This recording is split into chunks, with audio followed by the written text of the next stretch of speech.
Okay, napag-usapan na nga natin nung last video natin yung tungkol sa paggawa ng effective na CV o sa how to write an effective CV, yung mga tips na naibigay ko nung last video. Ano naman yung mga gagawin natin upang sa gayon ay makuha natin yung dream job na inaasam-asam natin.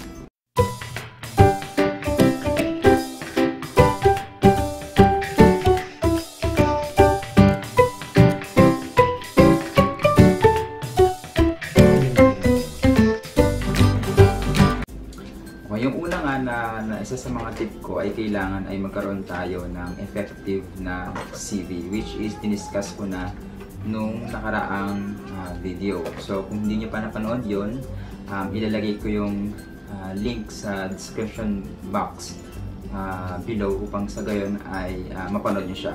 Okay, so ma-review nyo ano ba yung mga tips na pinigay ko doon. Okay, so dumako na tayo sa number 2.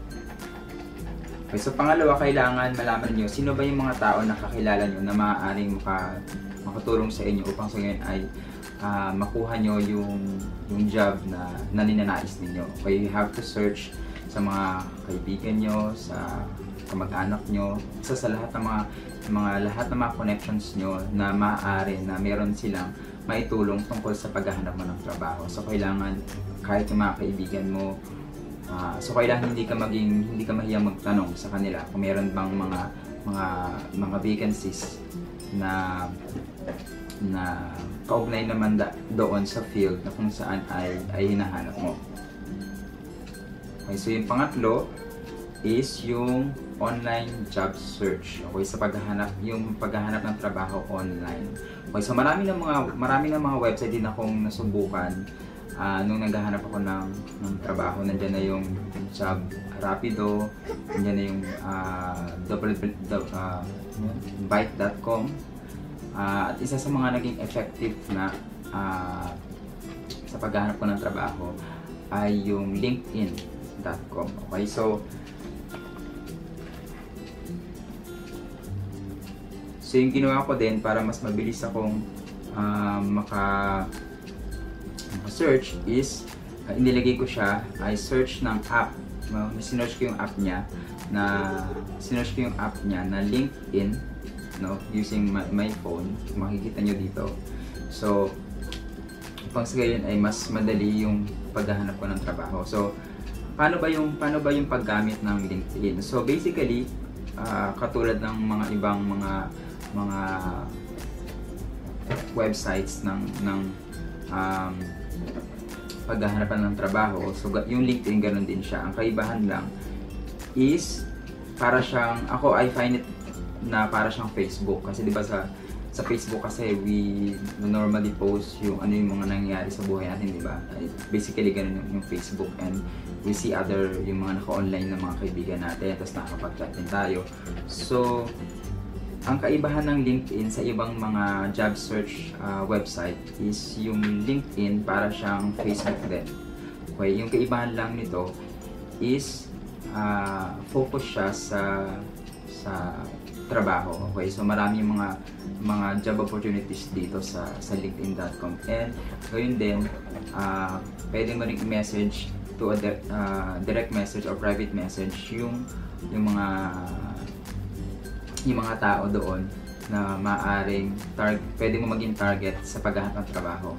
No, yung mga managers, HR, mga ganun, kasi lumalabas sila doon sa mga suggestions at sa mga searches. So ang kailangan mo lang gawin is you have to register, no? And then kailangan mo i-upload yung CV mo, and then you have to create a profile na kung saan may percentage kasi dito sa LinkedIn, no? Hanggat nagdadagdag ka ng information about doon sa work experience mo, sa personal information mo, so tataas yung information, tataas yung percentage mo, at siyempre kung mas mataas yung percentage mo doon sa website, siyempre mas yung visibility mo is magiging lalakas yung visibility mo, or ibig sabihin sa searches ng mga employers is makikita ka nila dahil mataas yung percentage na meron ka. So kailangan kumpletuhin mo na maigi ano ba yung mga informations na kailangan sa'yo upang maitugma ka dun sa field na ninanais mo. And then may locator din siya, no? Kung saang mga bansa din yung gusto mong hanapan ng trabaho. So ako basically nilagay ko is noon nung nasa Saudi, kasi galing ako sa Saudi. So nilagay ko is Saudi, tapos Dubai.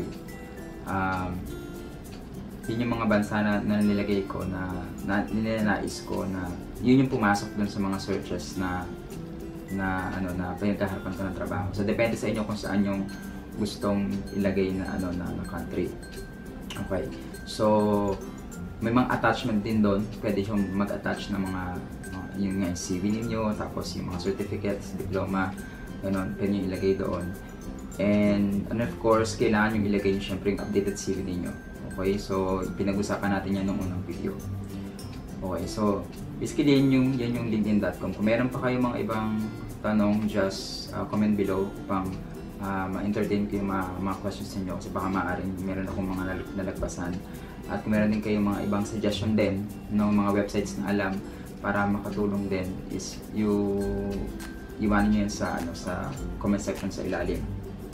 Okay, so yung pang-apat, kailangan kapag nakapag-send tayo ng CV, maganda kung mag-follow up din tayo. No, we should follow up yung pinag-applyan natin. Lalo yung sa mga kakilala natin, no, na pinagbigyan natin ng CVs natin. So maganda rin na kung magtatanong tayo ulit sa kanila, kumusta na yung binigay ko sa'yo o yung applyan ko, or kung alam naman yung phone ng HR, pwede mong tawagan, and you can ask them how's your application, di ba? So para makita nila na you're really interested doon sa trabaho. And of course, syempre, dahil nag-apply tayo ng trabaho, we have to be ready sa interview, di ba? So kailangan maging handa tayo na sa pagharap doon sa interview natin or doon sa employer na pinag-applyan natin. No, kasi yun yung kailangan mong best shot na gawin, bukod sa nakita na nila yung CV mo, pero syempre seeing you and talking to you personally is really a big factor. Syempre alam natin, dahil yun yung time na i-assess ka ng employer kung paano ka sumagot. Tatanungin nila kung bakit ka nila kailangan kunin, or bakit ka nag-apply ng trabaho. So yung mga ibang bagay na yan tungkol sa pag-interview, pag-uusapan natin sa next video. Okay, so I will further discuss sa video na to.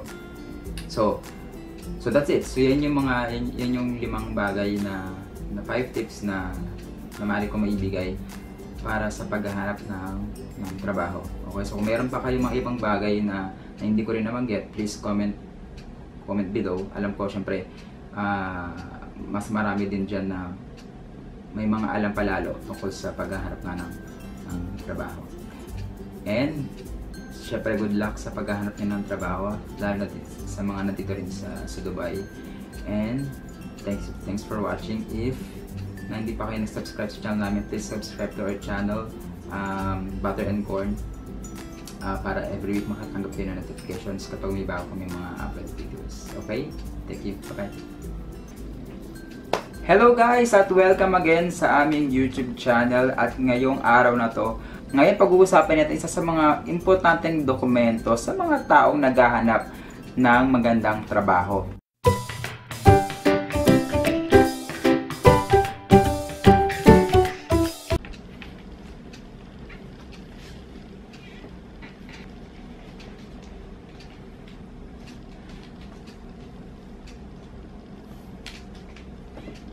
Okay, job natin. Okay? Watch this video.